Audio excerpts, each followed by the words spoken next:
Hi, this is AP Calc, asynchronous day for section 4.2. Section 4.2 is titled the mean value theorem.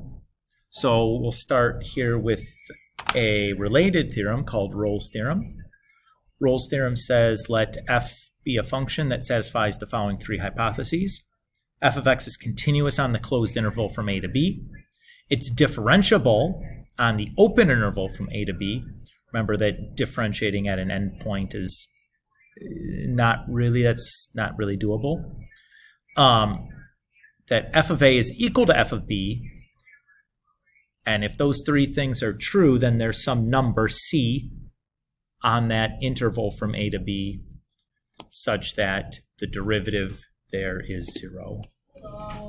We won't prove this, but let's just kind of draw a couple of pictures and see what could be happening, right? To show that why this has to be true. So here's some interval. So we have some functions or some points a and b. Notice that f of a has to equal f of b, so they have to be on the same horizontal line.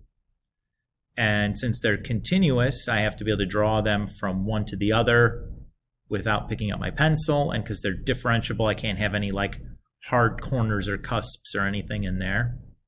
So you could have something like this, but like clearly there we have a place where the tangent line would have slope 0.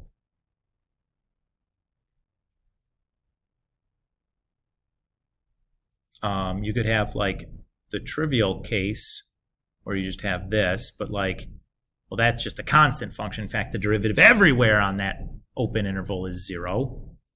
Right? Okay, what about if we have, what else could happen?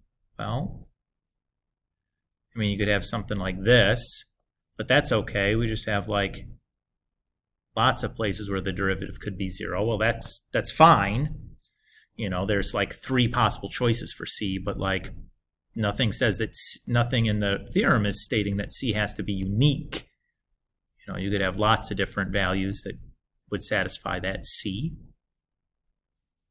And I guess like same idea as like the first example where, you know, well, there's my c, right? So, but no matter how you want to try to draw that, it's gonna be fine. So let's do a quick example of how we can use Rolle's theorem. So maybe we want to prove that something like x cubed plus x minus 1 has exactly 1 real root. Now again, graphically, this is trivial to do. You just type in your calculator and be like, cross the x-axis one time. It's not what we're trying to do, though. That's not a proof. So step 1, we need to show that this is continuous. Well, this guy is a polynomial, so I know it's continuous on its domain. And the domain for that polynomial, well, polynomials are continuous, or domain is all real numbers, so we're continuous everywhere. Great. We know that this guy is a polynomial, and so we know it's differentiable on its domain. Oh, good. Again, and the domain is all real numbers there, so we're continuous and differentiable everywhere.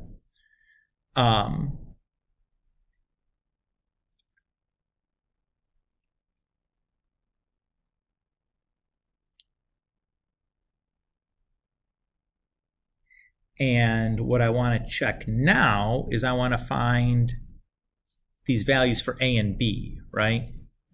Because no matter what a and b is, if we're continuous everywhere and differentiable everywhere, we're going to be continuous and differentiable over a and b. So here's my observation. It's pretty easy to see that if f of 0 is going to equal 0 cubed plus 0 minus 1, so negative 1, and f of 1 is going to equal, f of negative 1. No,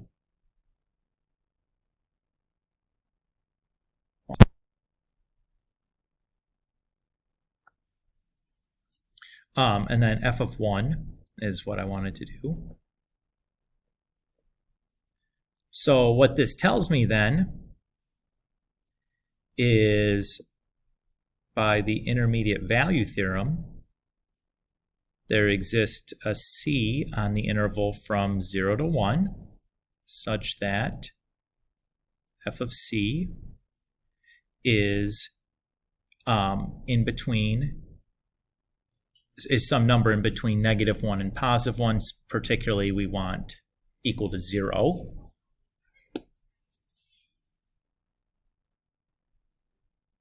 So that's one root.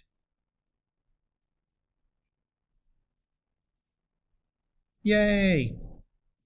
So we're done, right? Incorrect.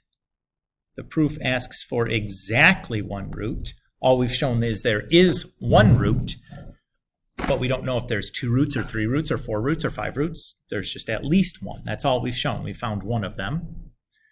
So what do? How am I going to find that? How am I going to show that there can't be another one? We're going to use proof by contradiction. So what we do on a proof by contradiction is you're going to suppose that what you don't want to have happen does. So suppose, and I'll be really obvious here and say, for the sake of contradiction,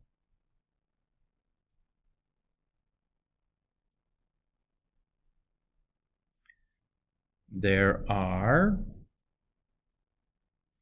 2 roots.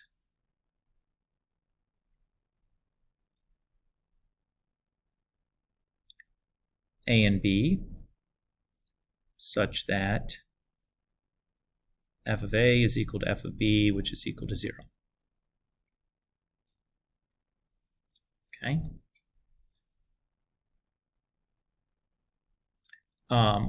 So from above, we have that clearly f of x is equal, or is continuous and differentiable on the desired intervals.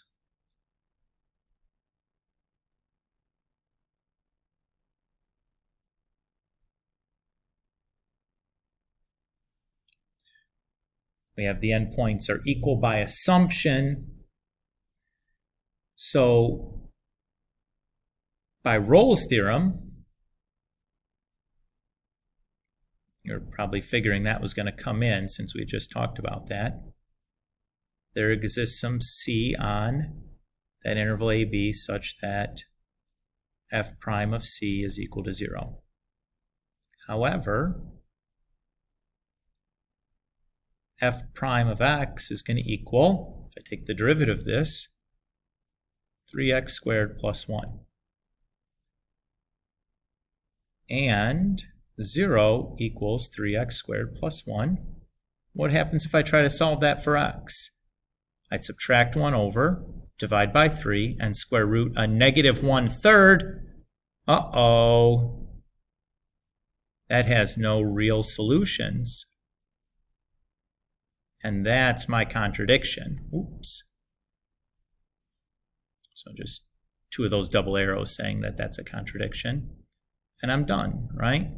What I've done, or what I've shown here, is that if I do have 2 roots, that's going to create something that's impossible to have happen. Namely that when I solve 3x squared plus 1, I have to get a real solution, which is impossible. Okay?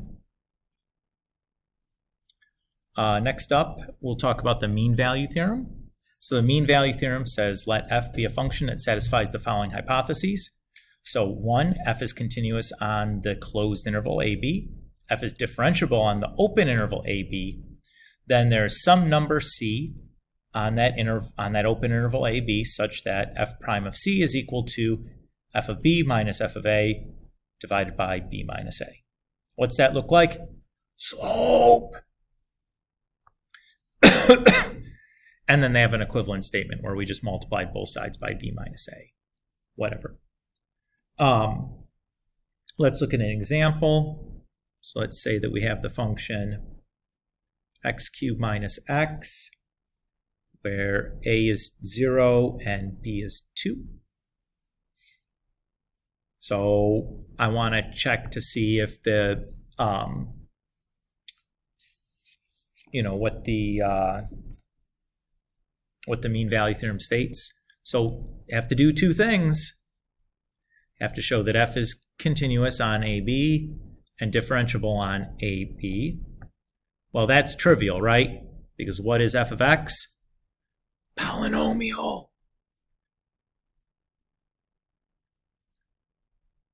It's a polynomial, therefore it's continuous on wherever we need it to be and differentiable on wherever we need it to be. Oops.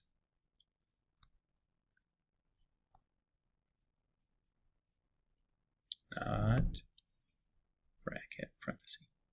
So we have that. So I can say then f prime of, so by, I should say, the mean value theorem, there exists a C on AB such that f prime of C is equal to f of 2 minus f of 0 over 2 minus 0. What's f of 2? 2 cubed minus 2, so that's 6. What's f of 0? 0 cubed minus 0, which is 0. So that's 3. Great. So there, that's the slope. What would I say then? How could I find that value then?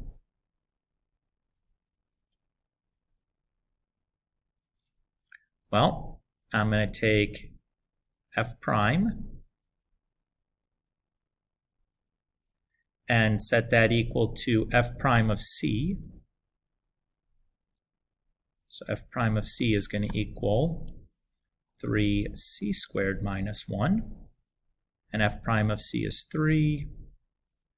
So if I add 1 to both sides, I get 4, divide by 3, and then square root. So c is going to be plus or minus 2 over the square root of 3. But we're only looking for a c on what interval? A to b, or 0 to 2, I guess I should have written there.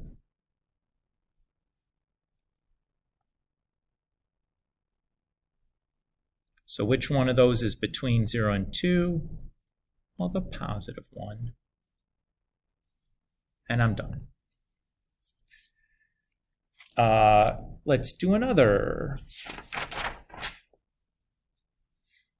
So this will be kind of like working in reverse a little bit. So suppose that f of 0 is equal to negative 3. F prime of x is less than or equal to 5 for all x. We ask then, how large can f of 2 be?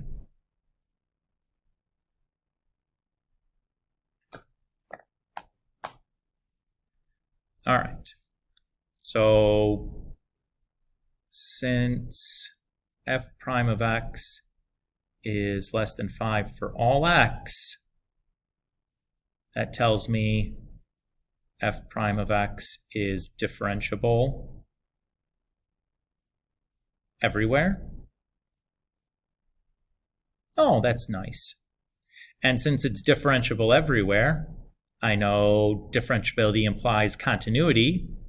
So I have continuous everywhere. I misspelled continuous there, but I don't care at this point. So I can apply the mean value theorem. MVP, come on, Mr. Gulick, MVT, f prime of c is going to happen between f of 2 and f of 0. Why those values? Well, I know f of 0 and I know f of 2.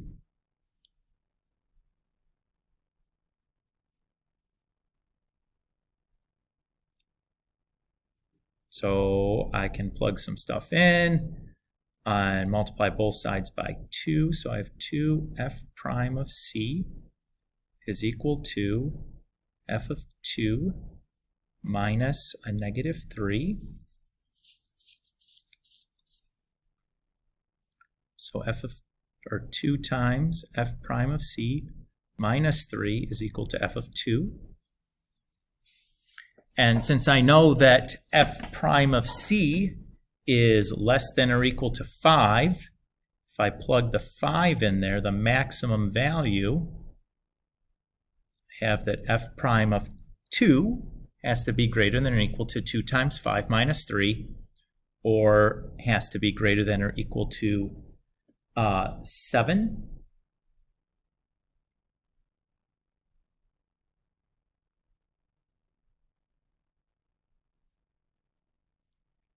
And since I chose here the maximum value, right? So the 7 is actually the biggest value that 2 times, because this value of f prime of c is at most 5. The biggest it can be is 5. That'll be the biggest that 2 times f prime of c minus 3 can be, is when 5. So I know that this has to be, the biggest this can be is 7.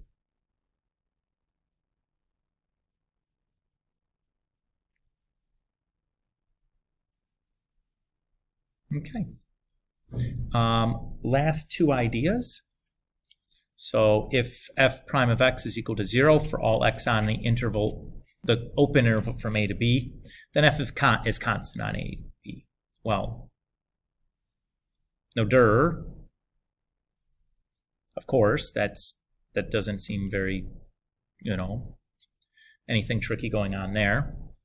And the corollary to this then, that's probably the more useful version, says if f prime of x is equal to g prime of x for all x on an interval a to b, then f minus g is constant on ab.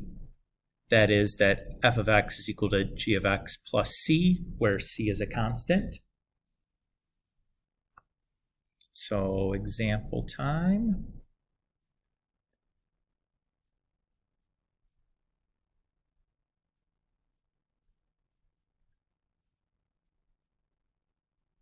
So let's prove that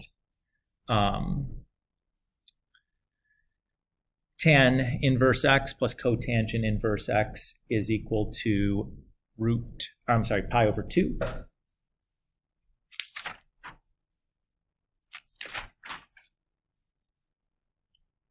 So let's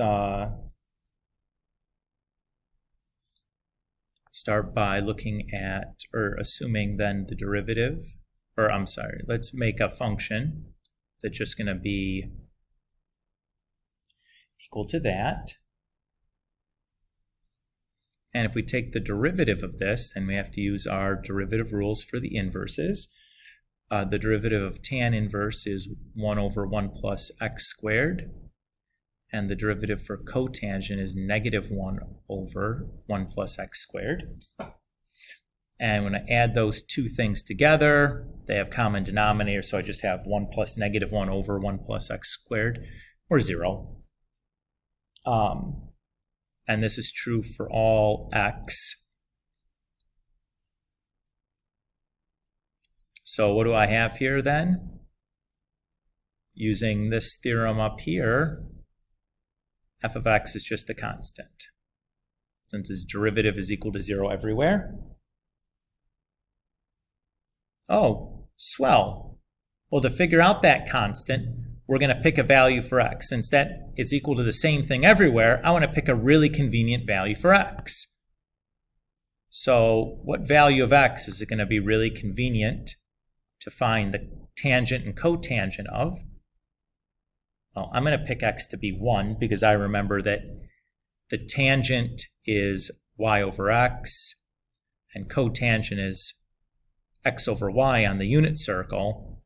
Well, if I'm finding the, 1 is the same thing if and its reciprocal are both the same thing. So like that makes life really, really easy.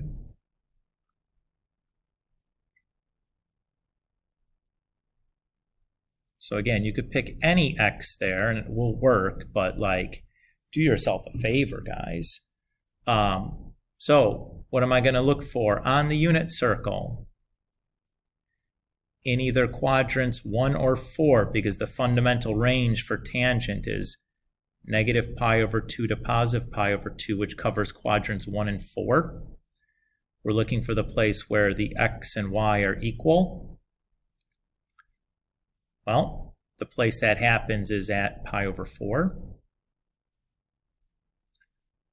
And here, for cotangent on the unit circle, we're looking in quadrants 1 and 4 because the fundamental range for tangent is the same as, or for cotangent is the same as for tangent. And we're looking for the place where x over y is equal to 1, or the same thing as x is equal to y. Well, that again only happens in quadrant 1 at pi over 4. So f of 1 is equal to tan inverse of 1 plus cotangent inverse of 1, which is pi over 4 plus pi over 4, which is equal to pi over 2. And because this is true for all x, it's true for this one x in particular. So we're done. Right? So again, for all x, so we're just, if it's just equal to the same constant for all x, we're going to pick an x in particular. The x I wanted to pick was 1 because it made finding the tan inverse and cotangent inverse pretty easy using the unit circle. I didn't have to go to a calculator or anything. And that's it. That's this idea or this section. So page 288, 1 through 11 odds, and then 15 to 17, and then 19 to 31 odds. And that'll do her. Good luck, guys. We'll see you again next week for the test.